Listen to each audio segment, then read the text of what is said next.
The longer I've had the Steam Deck, the more I grow to love it. I know it's not for everyone, I get it, but I'm enjoying it, and I want to share more and more my time and experiences with this thing with you guys.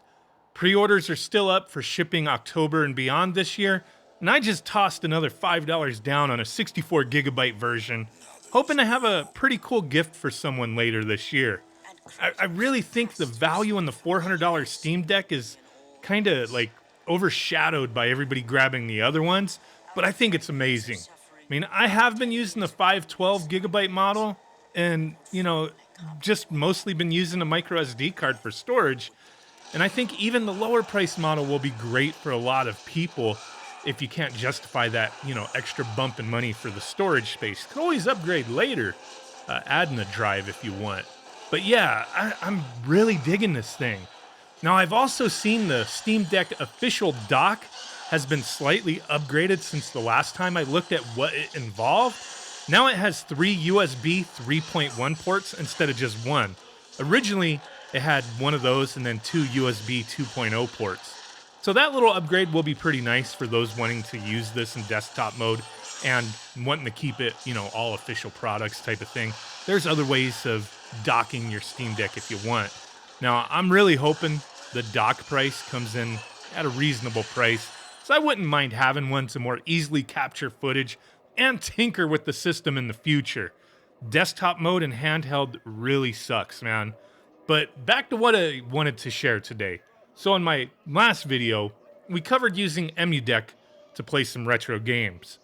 I started out with Nintendo GameCube, and while I think it's impressive to play GameCube games flawlessly on this handheld without any configuring, some were a little bent on how their cell phones could play GameCube.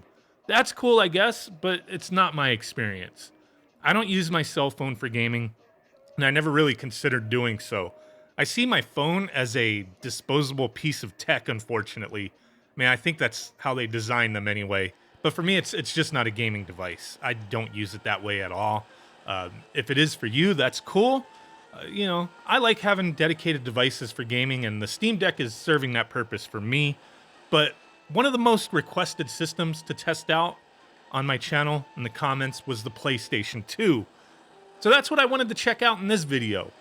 This time, instead of downloading games and unzipping them and moving them around on the Steam Deck, I used my Windows 10 PC with the SyncThing app to transfer files between my PC and the deck.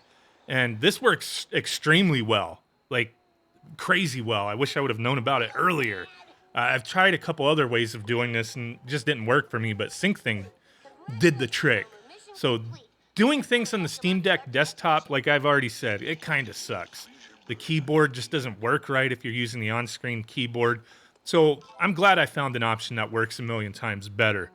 Simply just downloaded SyncThing on both the Steam Deck and my PC and linked them together and started sharing files. Pretty easy. The hardest thing about it was downloading SyncThing on the Steam Deck, trying to search for it on the Discovery App Store. Because like I said, the keyboard kind of sucks. Just on desktop mode, when you're on the gaming side of things on the Steam OS, the keyboard works fantastically well, but I don't know, desktop mode, they need to fix that. Now, emulating games simply on the deck is awesome with EmuDeck, but the more and more that I've added games, the more I find some minor annoyances, I guess. Like, if you don't mind having a shit ton of games all uncategorized on your non-Steam library section, that's cool. But it does get cluttered, and over time, it'll become a bit annoying to navigate through as you add more and more games.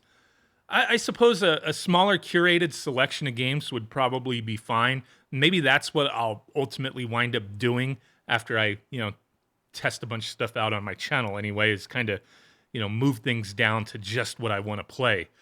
But also, as I've said before, making categories kind of mitigates this mess, but you have to go in manually creating categories for, however you want to do it, and add each game accordingly. So it can be a little tedious. I created categories for the systems that I have on the Steam Deck. That kind of seems like it makes more sense to me, but you can go about it in any other way you want, right? Now, the other option, besides doing all this, is installing the Emulation Station Desktop Edition when you do the EmuDeck install. That's a nice customizable front end to keep your games all sorted. A lot of you guys should be familiar with Emulation Station. So you could do this instead of adding games to your Steam library if you want, just to keep everything separate and clean looking, right? I mean, you can get everything clean looking using EmuDeck through the Steam library, but it just takes a little bit of work. But back to PS2. Now, after having tested a handful of games, I really found no issues that bothered me.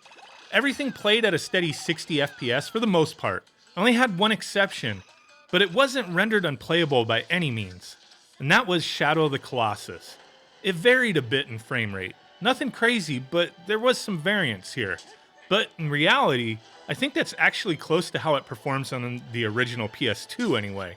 Later versions of the games were better optimized with frame rate in mind from the little bit of research that I've done, but the game still played fantastically well for me. But overall, really nothing to complain about. Everything just works. Boot up a game. If you have muscle memory of the face buttons of any PlayStation system's controller, you'll feel right at home. The Steam Deck handles PS2 with little effort, it appears. Again, one thing I see brought up quite often is battery life on the deck. And yeah, it can suck for some AAA PC games, but when emulating any of the consoles I've tested so far, I'm getting 6+ hours of battery life on a full charge. I can accept that. So yeah, playing PS2 on this thing has been pretty awesome. I had a PS2 the day it came out, but it's not a system that I've embraced in a, collecting standpoint since then. Like, I don't own a PS2. I don't own any games for the PS2.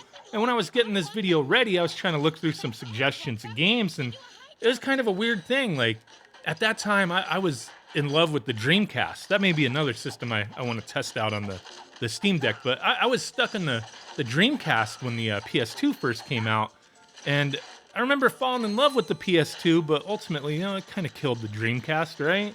Among other things, anyway.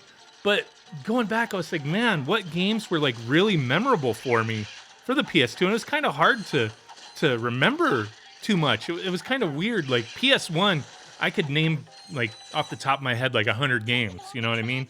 PS2 though, I could only like think of a handful of games. But those handful of games that I was thinking of, really awesome. I mean, I didn't test every game that I recalled, really loving for the PS2 back in the day. I did take some of the suggestions out there, but yeah, after digging through and looking at the PS2 library, I'm like, man, there's a lot of stuff I forgot about. Like, there's a lot of awesome games for the PS2.